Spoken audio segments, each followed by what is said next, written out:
చిన్న సాక్షి నేను చెప్తాను. నా సాక్షి గత వెళ్ళే సమయంలో వెళ్తాను సుఖికి నేను వెళ్ళాను. అక్కడ వెళ్ళి ఒక 20 రోజులు ఉండొద్దాము, 4 రోజులు ఉండొద్దామని వెళ్ళాను. కావాల్సింటే కాకపోతే పోయిన వాళ్ళందరికీ నేను ఏం చెప్పానంటే సాగు చెప్పాను. ఏమని అన్న కొడుకుని వదిలడానికి వెళ్ళాను, ఇక్కడే ఉన్నాను, రాలేకపోతున్నాను. కాదక్కడ నా డబ్బు సంపాదన చేయాలని నా దగ్గర కొంత అమౌంట్ దాచుకోవాలి పర్సనల్ గా వెళ్ళాను. కాకపోతే అందరికి సార్ ఏమని చెప్పానంటే అన్న కొడుకును వదిలడానికి వెళ్ళాను, అన్న కొడుకుని వదిలి వెళ్ళేసి తిరిగి రాడానికి ఇదే ఉన్నాను, ఒక 20 రోజులు ఉండొస్తానని అందరికి సార్లు చెప్పాను. ఫోన్ చేసిన వాళ్ళందరూ కూడా యాక్సిడెంట్ ఉన్నటువంటి సార్ వాళ్ళకి చెప్పాను. అది ఏమైందని మీరు ఆలోచించినట్లయితే బాగానే చేశాను. 20 రోజులు నెలలానే చేశాను, బాగానే చేశాను. ఎంతకి అంటే అంత గాలికి బాగా చేసి నేను ఎలాంటి కష్టమైనా చేయగలను. అలాంటి జ్ఞానం నాకు ఇచ్చాను దేవుడు. అలాగే సంపాదన చేశాను, సంపాదించాను. 15,000 గుడ్ ఫ్రైడేకి రావాలి. ఆ గుడ్ ఫ్రైడేకి వచ్చే సమయంలో వస్తున్నాను. బాగా సంతోషంగా ఉంది, ఎందుకంటే డబ్బు 15,000 ఇస్తున్నాను. ఎనలేని ఆనందం అసలు 15,000 నా దగ్గర ఉన్నాయి అని అసలు చాలా సంతోషపడి బాగా రాత్రి ప్రయాణమై రైతుతో మాట్లాడి ప్రయాణమై వస్తున్నాను. రాత్రి 10 గంటలకు ట్రైన్ ఉంటుంది గుంటూరులోన. ఆ ట్రైన్ ఎక్కుతున్నటువంటి సమయంలో మీకు విషయం తెలుసా, ఆ ట్రైన్ ఎక్కి టికెట్ తీసుకున్నప్పుడు కూడా సంతోషంగా ఉన్నా, ట్రైన్ ఎక్కేటప్పుడు కూడా సంతోషంగా ఉన్నా, ట్రైన్ ఎక్కిన 10 నిమిషాలకి నేను ఏమైపోయానంటే మొత్తము డల్ అయిపోయినా, మొత్తం బాడీ అంటే అసలు షేక్ అయిపోయింది. అసలుగా అంత కలత చెందుతుంది బాడీ, అసలు షేక్ ఇస్తుంది. అసలు నాకు నేనే అసలుగా ఎటు తోచిన పరిస్థితిలో నేను కలిగాను. ఉంటుంది ఎటు తోచని ఆలోచనలో కలిగి ఉన్నాను. ఎందుకు ఆ ధనం ఇక లేదు నా జీవితం. ఆ ధనము నాకు సంపాదన తీసుకురాలనుకున్నటువంటి ధనము నా జీవితం లేనందువల్లే కలత, లేనందువల్లే అసలు భయం, ఆందోళన. ఆ 15,000 డబ్బులు ఎత్తుకెళ్ళారు. ఆ 15,000 ఒక 2 నిమిషాలలో మాయమైపోయాయి. 2 నిమిషాలు ట్రైన్ ఎక్కాను ఉన్నాయి. ట్రైన్ ఎక్కడ డోర్ పట్టుకునేటప్పుడు ఉన్నాయి. ట్రైన్ ఎక్కిన తర్వాత అక్కడ దూపరాకుండా 2 నిమిషాలు ఎక్కాము. ఎక్కిన 4 నిమిషాలని చూస్తున్నాము. అప్పుడు ఒకటే అనుకున్నా, ఇది నా సొమ్ము కాదు, ఇది నేను అక్రమంగా సంపాదించడానికి వచ్చానేమో, నేను అక్రమంగా సంపాదించడానికి వచ్చానేమో. ఎందుకంటే ఈ సువార్త సేవ పరిచయం మొదలుపెట్టి నేను వెళ్ళినందుకే ఈ శిక్షణ అన్నది.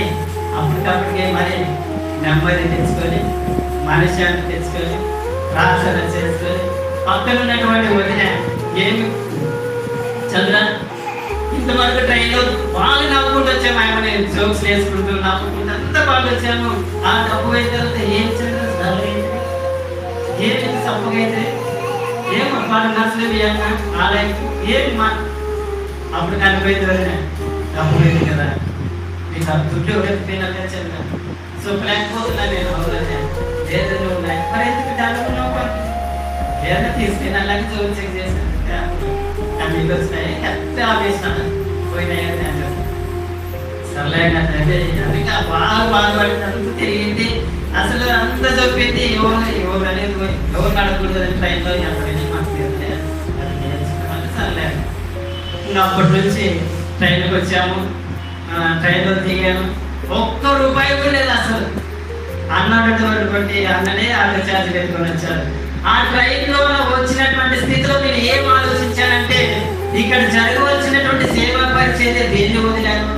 అలాగే ఉంటుంటూ మరలా ఎప్పుడు వెళ్ళానంటే నేను నా అవివేకము, మరి నా అజ్ఞానము, నా అహంకారము ఉంటుండి ఉపవాస దినాలలో సంపాదన కోసం వెళ్తే దేవుడు చేయడం సంపాదన. అలాంటి సంపాదన వెళ్తే ఉపవాస దినాల్లో పాటించాల్సినటువంటి దినాలు వదిలిపెట్టి సంపాదన కోసం వెళ్తే చేస్తాను. అది నేను గ్రహించాను. దేవా ఇది నీ చిత్తమే, ఇది నా మంచి కోసమే వెళ్ళాయేమో, నా ముందున్నటువంటి దినాలు మంచి జరగడం కోసం ఇలా చేశాను ప్రభా. నేనైతే ఏమి సనుకోనయా అంతా నీ చిత్తంలోనే అని ప్రాంతంలో ఇదే అక్కడక్కడ వీళ్ళు ఎవరు చెప్పని చెప్పినాను. వదిలో అన్న వాళ్ళకి చెప్పారు. వాళ్ళు ఇంటికి వచ్చినప్పుడు ఫోన్ చేసి ఏమిటో వాళ్ళు ఏమైనా ఇస్తారా మనకి?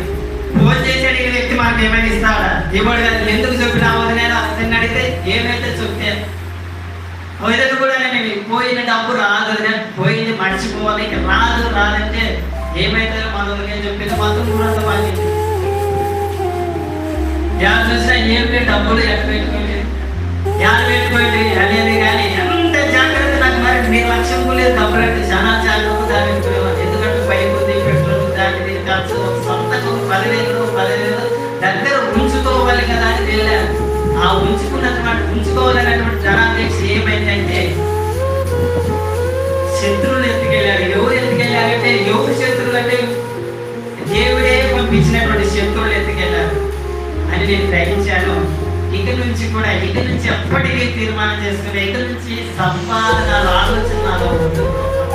సంపాదన వాక్యం కూడా చదివిస్తుంది. సంపాదన అనే ఆలోచన కలిగి ఉంటే అది రెక్కలు ధరించుకొని వెళ్తానని దేనికి మాత్రం గుర్తొచ్చిందన్న. అలా రెక్కలు ధరించుకొని వెళ్ళా ఏమో 15,000 అని నేను గ్రహించాను. అలా రెక్కలు దేవుడే దానికి రెక్కలు పెంచుతాడు అనుకుని నేను ఆలోచన చేసి సనగక కొనగక ఇంటికి వచ్చి ఇంకా ఎవరికైనా ఒక్కొక్క వేదన, ఇది డబ్బులు పోయినాయి, ఎంత పడుతున్నాయని 10 పైసలు లేకుంటే బాధ, మరి ఆలోచన ఎందుకు ఇలా జరిగింది. తల్లిదండ్రులు అనుమోళ్ళు అందరూ అడుగుతున్నారు, లేదు లేదు ఉన్నాయి నేను చెప్తున్నా కానీ అందరూ తెలిసిపోయింది. అందరూ చెప్పి వాళ్ళు చెప్పి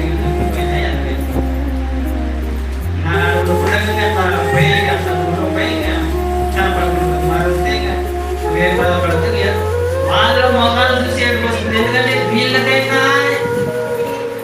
వీళ్ళను వదిలిపోయి వీళ్ళకైనా కనీసం ఒక 5,000 2,000 కూడా చేతిలో పెట్టలేకపోతే వాళ్ళ మొఖాలు చూసి ఏడిపోతే ఇంకేస్తారు. ఏడుస్తారా అది ధనాపేక్ష, అది ధన సంపాదన. ఏ సమయంలో ఉపవాస దినాలలో ప్రార్థించాల్సినటువంటి దినాలలో నువ్వు వెళితే మరి రెక్కలకు రావాలని నాకు నేనే ప్రశ్న వేసుకొని వాళ్ళకి సమాధానం చెప్పిన ఒకటే చెప్పాను, అది వేయాలి, మరి నేనేం చేయాలి అని ఒకటే చెప్తే వాళ్ళకి పోయినాయినా పూరి చేస్తే సర్లే 2 రోజులు బయటికి వెళ్ళి 3వ రోజు బయటికి వెళ్తే మరి ఏమాట అయ్యా రే డబ్బులు ఎంత పెట్టుకోండి. అసలు నాకు డబ్బులు పోయినాయని చింత లేదు, కానీ మనుషులు అంటున్నటువంటి మాటలు అస్సలు నాకు వినమిత ఉంటారు. ఎలా లేదు ఎట్లా పెట్టుకోండి, మామూలుగా ఎంత పెట్టుకోండి అంటే మనకి ఎంత ఉంటారు. మరి ఇచ్చింది ఏం లేదు, మరి ₹1 మరి వాళ్ళు ఇవ్వరు. మరి ఎంత పెట్టుకోండి నాకు తెలుసు, జాగ్రత్త పెట్టుకొని చేస్తే నాకు తెలుసు. ధనాపేక్ష దేవుడి దగ్గర ధరింప చేసి వెళ్ళాలని మనకు తెలుసు. వాళ్ళకి చెప్తే వింటారా వినరు. ఎంత పెట్టుకోండి మీరు జోలు పెట్టుకోండి. ఈ మాట అస్సలు నాకు చాలా చిరాకు కనిపించి ఒక 15 దినాల వరకు నన్ను వేధించాయి. అయినా నేను ప్రార్థించాను, దేవా నీకే నిశ్చితం, నాకే నా సంపాదన నా దినం ఈ క్రియలన్నీ కూడా నిశ్చితంగా సమర్పణని దాన్ని కనిపించుకుంటూ కొద్దిగా తిరిగేవాడిని. మనసుకు ఊళ్ళో కనుకుంటే మరి అలాగా మనకు మన భక్తి విశ్వాసంలో కూడా ధనాపేక్ష ఎంత దరిద్రమో